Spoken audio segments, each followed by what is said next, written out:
welcome back to the potting shed.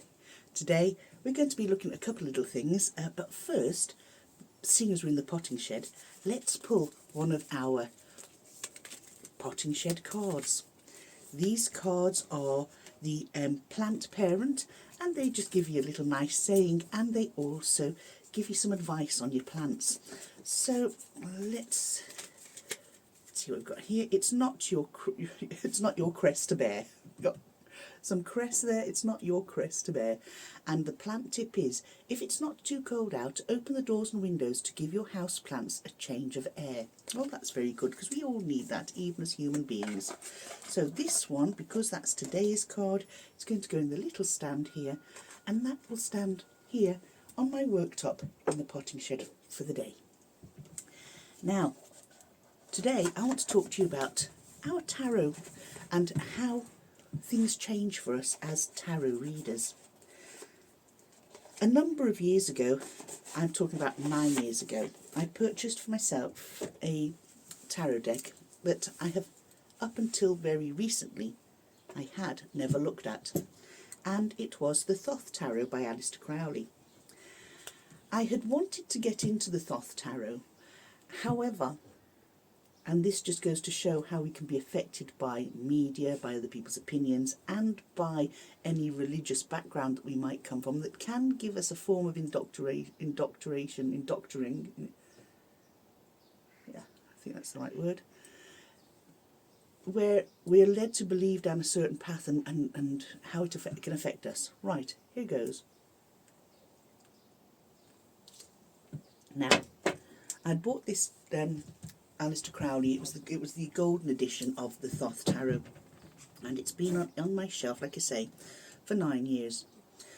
I had started working on this particular book a number of years ago, not many, a number of years ago.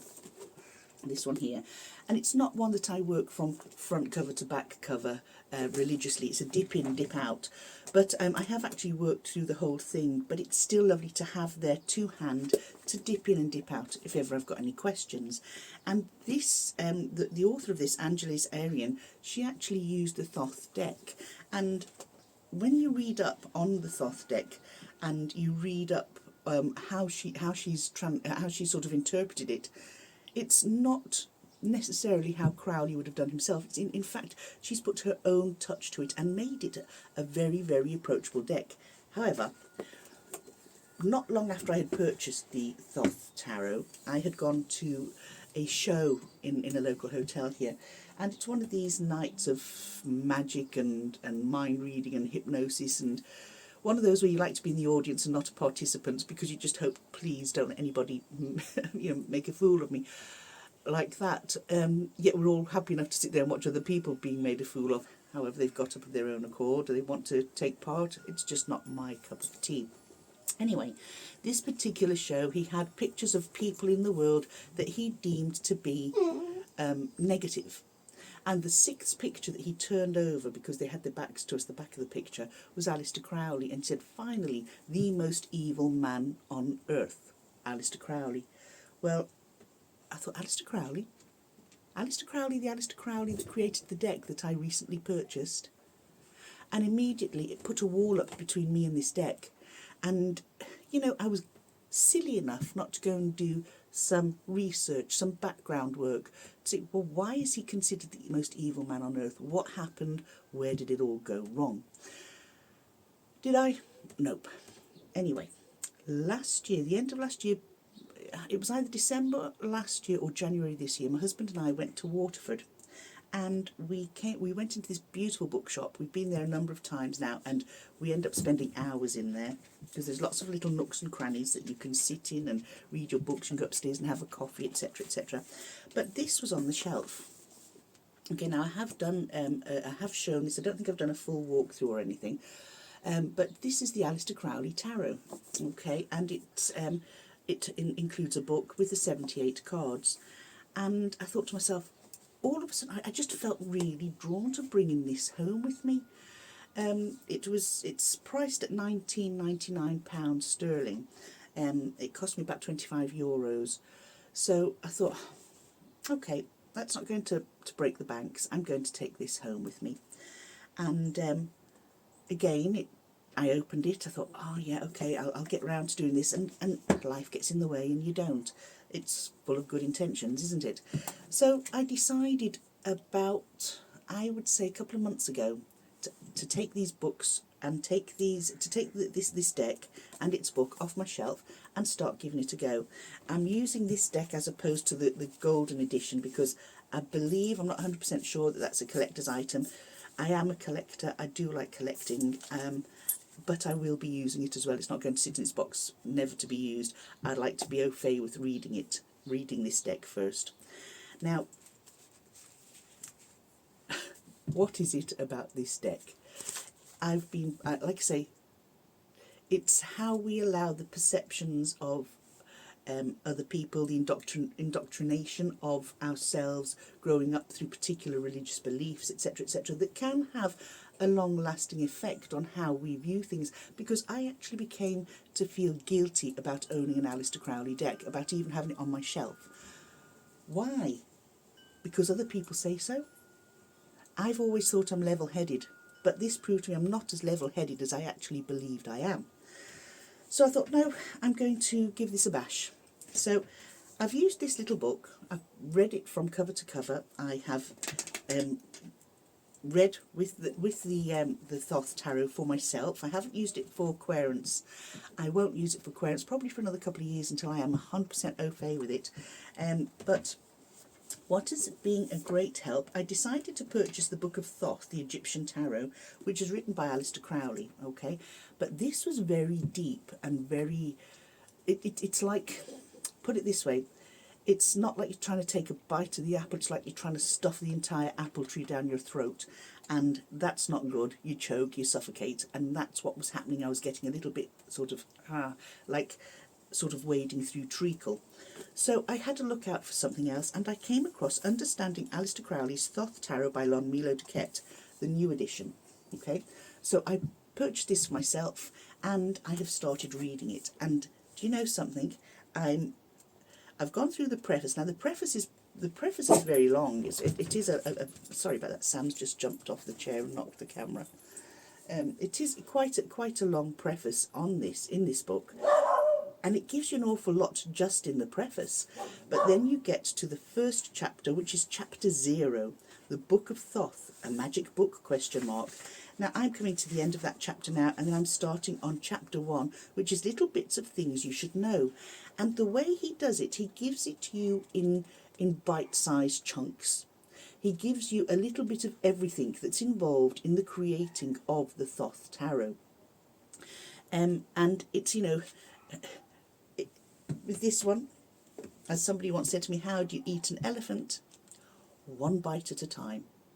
So if you're going to go on a deep dive into Thoth, which I am doing myself, use bite-sized portions in order to achieve the eating of the whole elephant. Once I've gone through this and I have a much clearer understanding, this gave you minuscule bites. This is giving you normal bites, and then it'll be a deep dive into the Book of Thoth by Aleister Crowley, which I'm actually looking forward to getting stuck into, because once I have it anchored in my brain as to what's what, it makes it all the more easier rather than going blindfolded in and trying to climb Everest. Okay, so last night, although I've been looking at the cards one at a time and you know, seeing what's what, looking at the art, because even in the beginning when I opened my first deck, I thought, this art's a bit weird, I don't quite understand it, because I was so used to the RWS and the pictures being able to feed that sort of part of your mind that leads you down a path, enables you to interpret the cards both in your own way and combining historical content and historical meaning. It really is a great system. So to try and study another system, not instead of RWS, but with RWS or with Marseille and whatever other divinatory tools that you want to use, it's just like reading a different style book to what you're normally reading. Okay, it's like looking at a different fashion, trying a different fashion item than you would normally wear.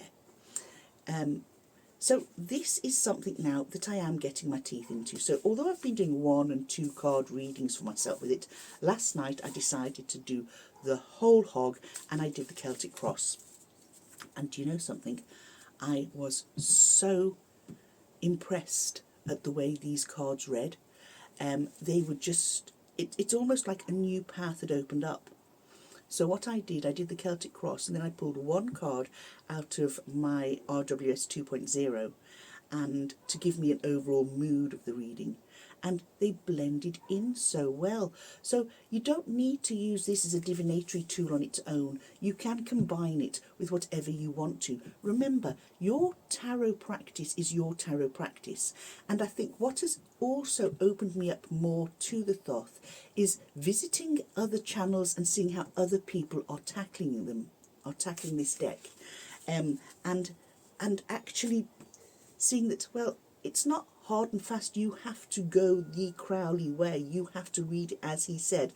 Like that, it's lovely to have an understanding of the original meaning, or a knowledge of the original meaning. I'm not saying you have to have a PhD in Thoth, but to have that bit of understanding to then enable you to take that, and it encourages you to go your route, go your own route, add to it, take from it, add to it, as you will, just like you would any other divinatory tool, and make it yours. And that is something that stood out quite significantly with the Tarot Handbook by Angeles Arian, okay, where you're working through this, and she looks at the Thoth Tarot. She uses the Thoth Tarot mainly for its art, and then goes into all the so if you're looking like working through this, it's a practical applications of ancient visual symbols, okay, and sample affirmations. The High Priestess is a visual affirmation and a meditative tool. The High Priestess is a growth symbol. The High Priestess is a lifetime symbol. The principle of intuition, self-trust, and self-resourcefulness. So it's all here in Angeles' own way. She's taken this deck and she's made it very much usable, user-friendly, approachable even, because a deck sitting on my shelf for 9 years is not an approachable deck. You know, I must admit, had I still had this sitting on my deck next year, which would be 10 years, it would have been sold or given away or swapped. But no, I'm enjoying it. I'm enjoying getting my teeth into something different, something new. And, well, I say new to me, because I had no intentions of going the Crowley route until I sort of thought, do you know what, Elaine? Practice what you preach. When I'm talking about RWS or Marseille or Oracle cards, read them your way. But there was something stopping me approaching the Thoth, and I'm a firm believer it's because I had a Catholic upbringing. This man was deemed to be one of the most evil men that's ever walked the planet, and I'm thinking, oh, by whose standards? Who says that he's evil? People. Do people have a direct line to God himself? I think you do get indications and messages, but, you know, it's judging, isn't it? And what's taught in Christian religions, don't judge lest ye be judged. And that's one of the examples, in my opinion. Now, this particular deck, the Aleister Crowley Tarot that I purchased in Waterford, the publishers are Arcturus, and this is the back of the card. It's almost, I'd say, on the same sort of standard as US Games, and it's nice and easy to shuffle, whether you are a hand over hand or a riffle shuffler. I love riffle shuffling, and it arches nicely, and it really is. It's a lovely deck, a really lovely deck to have. I'm very pleased with it. I'm now that I'm getting my head round it, because at the beginning I couldn't even gel with the art. Now just look at that chariot, isn't that just beautiful? Sorry, I don't know why it keeps going so blooming dark. It's a beautiful, beautiful card. But the art gives you something to think about. It gives you something to meditate on. It's something that you can step into differently than you would in RWS. There's one card here, and I think it's the Two of Swords. And what I like about the Two of Swords in this particular deck, let me just find it here. Just bear with me 2 seconds. Oh, I also want to show you the art card.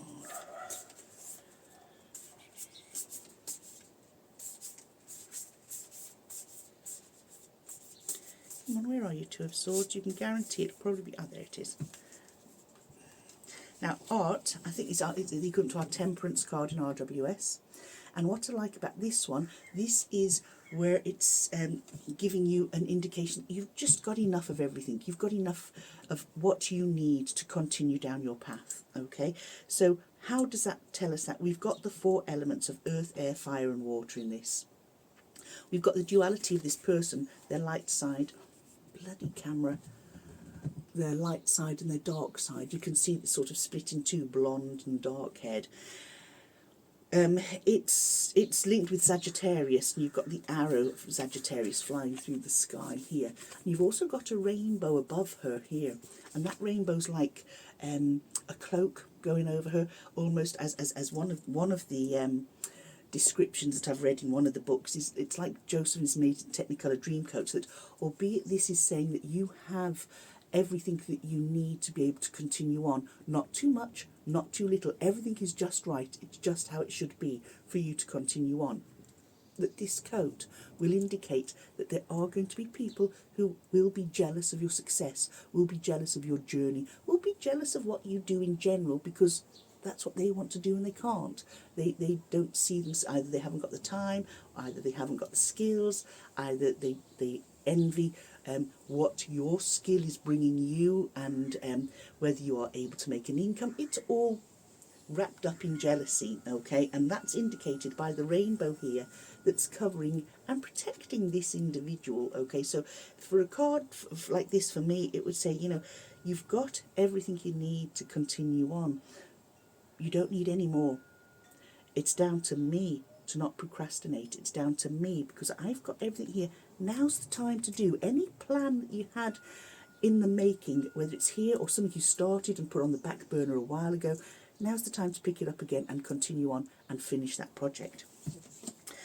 The Two of Swords, what I love about this Two of Swords, our minors in the Thoth deck have words on them, and this one, Two of Swords, it's peace. So Two of Swords in our RWS, we would have sort of a crossroads, making a decision, having to take that blindfold off and analyse which route do I take. Do I go left? Do I go right? Do I go forward or backward? What do I do? How do I do it? And it's down to us to sit and look and say, okay, well, I have a choice. I've got pros and cons for going this way, pros and cons for going this way. Which one is going to be better for me? Whereas this one is peace. Two swords crossing each other, and this comes after there has been maybe communication misunderstandings, arguments, negative times. That peaceful times are coming. It cuts through the heart of this rose, and the rose is almost like the mother holding them together, bringing this peace, encouraging this peace, and encouraging growth. We've got the shards of light. If we look here, it almost makes a crucifix type of thing. Shards of light in all directions, which is how far-reaching that this peace that is coming down the line will be for you. And this is a card I drew last night, which is something that I needed to hear myself, and really put me on a positive spin going to bed last night. Really was good. So this is lovely. It's I'm actually enjoying this deck far more than I actually thought I would.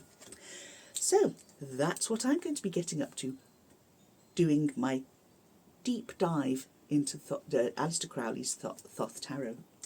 So whilst we're in the greenhouse, or sorry, I'm not in the greenhouse, I'm in the potting shed. Whilst I'm in the potting shed, I just want to share with you some things that have grown. Now, I planted 3 bulbs. Janie Mac, I must have planted them last September, and I thought, I'm going to have to dig these up. They're never going to sprout. Well, first of all, I need to find out the name of this plant for you. I can't, I'm using my phone as a camera, so I can't find out the name of the plant for you. It begins with a C. I'm sure it begins with a C. But anyway, whatever. It looks like something from the Jurassic period. Now, I have 3 different versions of this. Only one has leaves that are formed. The other 2 are getting there. So let me show you. This is Kathleen. And she has a beautiful smooth leaf, okay, and 2 tones, pale pink on the inside and a lighter green on the outside. She has another leaf growing here, and she has 1, 2, 3 more, 4 more coming out here. Once Kathleen's head broke the surface of this soil, she took off. And I'm not surprised. My grandmother's name was Kathleen, and she was pretty much the same, determined to go ahead and do her own thing. And this is what Kathleen in my pot is doing. So when Kathleen's a little bit bigger, a little bit stronger, I'm going to be putting her into a different pot and an ornamental pot, and she will be coming to live indoors, as will her 2 sisters. This one here is Red Flash. Now, Red Flash is just starting out, and you can see the colour in that stem. So that's the leaf wrapped round. We're just waiting for it to burst forth. I think, oh, there's a second one coming through there as well. So we're just waiting for it to open up. This will be deep red with a dark green around the leaf. And then we have Rosebud. And Rosebud is in between the 2. Now, Rosebud's only tiny. Roots are coming out through the bottom, but her growth is only tiny. I don't know if you can see, there she is there. Okay, so she needs to do a little more growing, some fresh growth on her there. And once she grows, she will be sort of midway between these 2. So we'll have the pale pink, a darker pink and a red. So all 3 of them will be coming indoors because I want them as indoor plants. Now, Lazarus, let's get on to Lazarus. Look at the growth on Lazarus. Look at all the flowers. Oh my goodness, I'm in a jungle. Look at all the flowers. And we've even got here a jalapeno pepper starting. That's come through overnight, okay?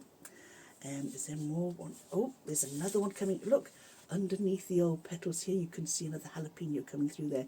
So all this is going to be full of jalapenos, which I'm really pleased about. I've added 2 little pals to this, to my potting shed, and I'll tell you all about them.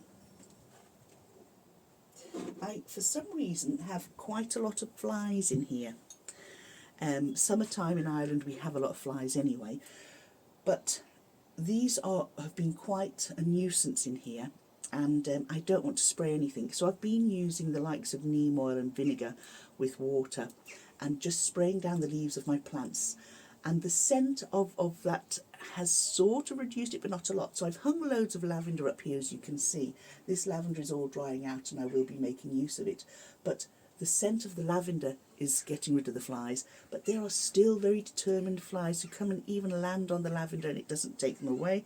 So I've invested in 2 Venus flytraps. Sure, plants have to eat too, particularly if they're carnivorous plants. And we can see in this one, he actually caught quite a big fly just now and has closed over. And inside we can see the remnants of flies that were landing on the plant. So I have 2 of these. They were very much enclosed and stuck to the soil when I got them. I only got them on Sunday. But look, there they are. Siblings. So these are here and are hopefully going to assist. What the hell has that eaten?